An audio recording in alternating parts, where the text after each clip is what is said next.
Matric اور intermediate کے نتائج میں کراچی کے بچوں کا مستقبل دانستہ طور پر تاریک کیا گیا۔ 45% بچوں کو منصوبے کے تحت فیل کیا گیا۔ دیہی علاقوں میں 80 سے 90% بچے پاس ہو گئے۔ فاروق ستار نے کہا کہ یہ پارٹی نہیں ملک کا مسئلہ ہے۔ کوٹا سسٹم کے بعد اب شہری علاقوں کے بچوں پر تعلیم کے دروازے بند کیے جا رہے ہیں۔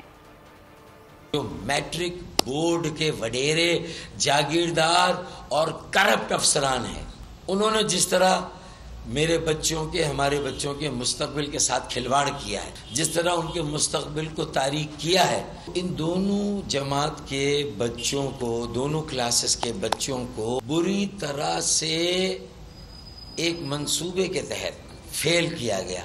4 لاکھ بچوں میں سے جو بچے پاس ہوئے ہیں وہ 50 یا 55% ہیں۔